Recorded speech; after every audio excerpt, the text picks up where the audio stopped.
okay today. I just wanna be okay, be okay, be okay. I just wanna be okay today. I just wanna feel a day, feel a day, feel a day. I just wanna feel okay someday. Gak bikin kepo. Nah, tadi kita sebelum jeda, Nak, aku sempat nanya ya, Naya, ke Pak Ustadz bahwa memang apakah kalau misalnya kita sholat tidak khusyuk itu sholatnya tidak terima? Kalau dalam hadis, kehusyuan itu wajib. Tapi kalau tumak nina itu rukun. Oke. Tumak nina itu apa? Gerakan. Gerakan. Ada seorang sahabat, sholatnya cepat sekali. Dia rukuknya cepat, sujud sampai seperti tarawih yang sangat cepat gitu. Iya. Kemudian beliau salaman ke Rasulullah, Assalamualaikum ya Rasulullah, Waalaikumsalam, Shalaita, aku udah sholat. Kata Nabi, irji fasolli innaka lam tusalli. Ayo kembali lagi, kamu belum sholat. Lalu baru sholat, ulang lagi. Takbir Allahu Akbar dengan sangat cepat lagi. Tidak tumak nina. Kemudian diulang lagi, irji fasolli innaka lam tusalli. Ulangi lagi sholatmu karena engkau belum sholat. Ya Rasulullah, saya sudah 3 kali sholat ini.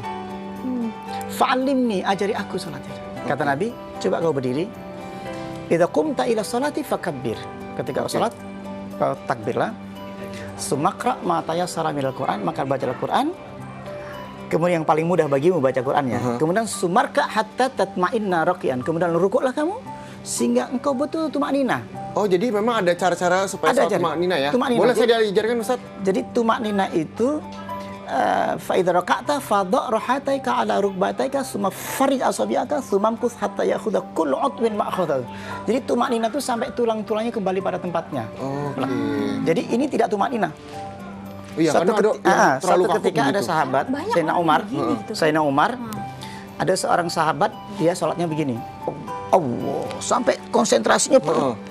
Nah, pada saat ini ditabok, Tegang. irfa rukbatak, diangkat. Sudah angkat. Jadi itu bukan sholat yang tumaknina ya? Saya boleh diajarin, Ustaz ya? Boleh. Tapi nanti kita infoin ini dulu buat pemirsa di rumah ya. Di pemirsa ada sholat 5 waktu yang selain untuk mendekatkan diri kepada Allah Subhanahu wa Ta'ala, namun juga memiliki manfaat kesehatan yang luar biasa. Bahkan tiap-tiap waktu sholat punya manfaat kesehatannya sendiri. Anda penasaran? Kita lihat informasi berikut ini. Tahukah Anda, ternyata sholat 5 waktu yang menjadi kewajiban setiap umat Islam mampu memberikan berbagai manfaat yang positif bagi tubuh. Sholat subuh yang dilakukan saat terbitnya fajar hingga hampir terbitnya matahari ini ternyata dapat membantu menjaga kesehatan paru-paru kita. Mengapa? Sebab saat itu sistem pernafasan dan paru-paru tengah bekerja secara maksimal. Sholat zuhur bermanfaat bagi terapi jantung. Pada pukul 12 hingga 1 siang, kebanyakan manusia tengah mengalami puncak kepenatan lantaran berbagai kesibukan dan aktivitas yang mereka jalani. Membasuh tubuh menggunakan air wudhu pada saat itu dapat menjadikan panas jantung yang berlebihan menjadi normal kembali. Selanjutnya, sholat asar. Sholat asar merupakan waktu yang sangat tepat untuk melakukan terapi kandung kemih. Pada pukul 3 hingga 5 sore, hawa tubuh manusia dan hawa lingkungan sekitar akan mulai mengalami proses adaptasi lantaran adanya perubahan hawa lingkungan yang tadinya panas menjadi dingin. Usai sholat asar, saatnya sholat maghrib tiba.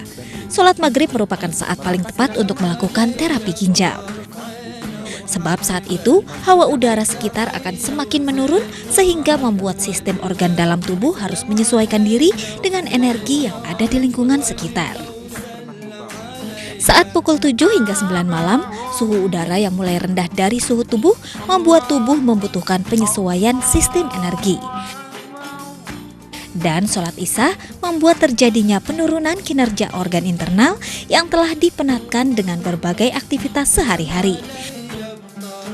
Sehingga sholat isya kerap disebut sebagai waktu pendinginan dari seluruh sistem organ dan syaraf sehingga tubuh dapat istirahat dengan baik pada malam hari.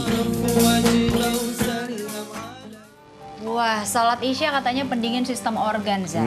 Tuh dia. Nah, ngomong masalah sholat tadi kita sempat ngobrol sholat tumakninah begitu ya. Nah, ini pemirsa saya mau diajarin sama Pak Ustadz gimana cara kita biar terkoneksi begitu, Ustadz ya? Iya, betul. Posisinya yang pertama? Jadi sebenarnya sholat itu rela, ikhlas.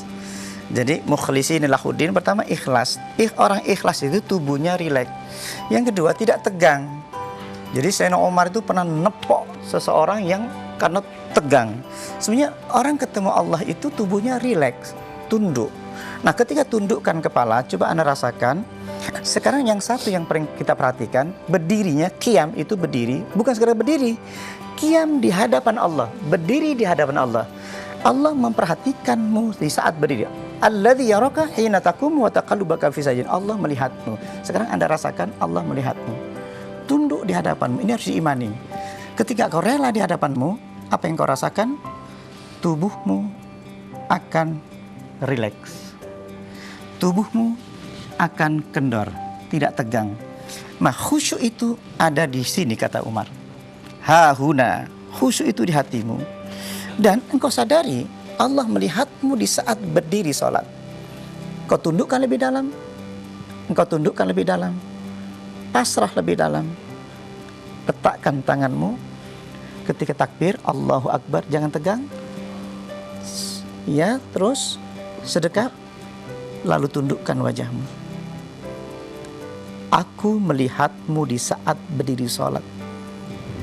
Dan aku melihatmu di saat menuju sujudmu. Alladzi yaraka hina taqumu wa taqallubaka fis sajidin. Kau rasakan, tundukkan. Lalu sedikit engkau baca pelan-pelan Al-Fatihah. Bismillahirrahmanirrahim. Alhamdulillahi rabbil alamin. Bacakan ayat itu kepada Allah. Engkau membaca di hadapan Allah. Engkau rasakan. Ketika ihdinas siratal mustaqim, engkau akan merasakan di dada ini akan semakin lapang. Terus engkau rasakan. Baik, cukup. Apa yang engkau rasakan? Kayak gimana ya? Pertama ketika saya kita yang merinding. duduk Iya, benar-benar. sedih, kayak ngerasa Iya, karena ada sentuhan uluhiyah. Karena ini yang dilupakan selama ini, bahwa aku di hadapan Allah. Allah mengatakan, aku melihatmu di saat berdiri sholat. Kalau orang tidak iman, ya begini. Tapi kalau mengimani ayat ini, langsung dia tunduk. Ketika ia mengimani, akan terasa. Akan terasa ketika sentuhan dibacakan Alhamdulillahirabbil alamin, itu sudah terasa. Dan itu akan merasakan itu. Kira-kira seperti itu. oh dia. Dia kita kembali Ya, duduk lagi, kembali. Ustaz. Ketika saya nggak bisa sampai ngomong apa-apa, Ustaz. Ada yang berkaca-kaca. Iya. Berdua langsung yang Terus Tapi memang itu ya akhirnya ngerasa bebas La yalijun begitu. nar. Jadi gini, Reza. la yalijun nar rajulun baka min khasyatillahi ta'ala. Oke. Tidak akan masuk neraka seseorang yang air matanya keluar karena takut pada Allah Subhanahu wa taala, karena khusyuk pada Allah. Tidak akan masuk neraka. Allah yang bilang. Iya, kita sambil ngobrol sambil terima telepon Pak Iya, Ustadz iya, ya. Sudah boleh, ada boleh. telepon sekarang ini. Assalamualaikum. Dengan siapa di mana Bapak Ibu? Assalamualaikum. Terputus? Oh, terputus. Terputus. Oke, kita lanjut lagi. Gimana rasanya? Saya susah membuat diomongin lagi karena memang gini ya Ustaz, ketika kita melemaskan badan kayak kita udah fokus sendiri begitu ya. Otomatis. Otomatis Yang fokus. paling kuat ketika kita bicarakan, aku melihatmu di saat berdiri sholat. Allah mengatakan, alladzi yaraka hina taqumu wa taqallubaka fis sajidin. Ketika ayat itu dibaca dan ngerti maksudnya, aku melihatmu. Apa yang terjadi ketika orang beriman? Allah melihat saya. Ketika saya baca Al-Fatihah, terasa. Iya. Jika diulang terus 2 kali, diulang lagi, repetition power, kekuatan pengulangan akan menjadi karakter, sehingga kita menjadi pesolat yang betul. Setiap hari kita akan rasa tenang yang diulang-ulang. Setiap Allah mengatakan liyazdadu imanan ma'a imanihim, dia akan bertambah. Dia akan bertambah. Hari ini sekarang tenangnya, dia bertambah lagi. Jadi Dia dibuat akan- kebiasaan begitu ya. Ya, setiap ada azan, setiap ada sholat, dia akan terasa lagi. Jadi memori dalam bawah sadar kita tentang tenang itu dia tidak hilang. Iya. Termasuk sakit hati. Sudah sekian puluh tahun hilang sakit hati. Ketika ketemu orangnya lagi, muncul memori itu. Dan sakit betul. Apa yang terjadi? Sekresi air mata, sekresi, tulang-tulang kita yang dihasilkan oleh lemak, dopamin atau enkapalin tidak meningkat lagi. Kenapa? Adrenalinnya meningkat lagi, asamnya meningkat lagi. Nah, itu terjadi. Makanya kita dilarang untuk mengingat masa lalu yang negatif. Kita ingat harus yang baik. Kenapa? Ini akan menghasilkan menjadi dopamin, enkapalin, serotonin. Apa? Zat-zat penyembuh dalam kalau kita sakit itu bisa membantu. Oke, itu Iya, dia. itu dia ya. Kita nanti masih akan gitu rasanya. Kita nanti masih akan bahas. Reza, atur napas dulu. Nggak apa-apa. Abis ini kita nanti akan menghadirkan ada Sehat ala Risti Tagor. Ya, kemudian juga masih akan ngobrol-ngobrol seputar kekhusyuan sholat ini lagi pemirsa. Kita lihat dulu jeda berikut ini ya. Tetap di Intermezzo. Banyak info gak bikin kepo. Banyak info gak bikin kepo. Intermezzo. Kita harus menjaga pola makan yang benar, nggak cuman kita harus mengatur jam istirahatnya juga, beribadahnya juga, tapi kita juga lebih mengendalikan pandangan kita dari hal-hal yang berdosa apa enggak, mendengarkan hal-hal yang salah apa enggak. Semua panca indera, bahkan dari kaki pun kita nggak langkah ke tempat yang salah apa enggak, ya ini momen luar biasa di mana cuman 1 tahun sekali yang harus kita berlomba-lomba deh banyakin pahala gitu kan.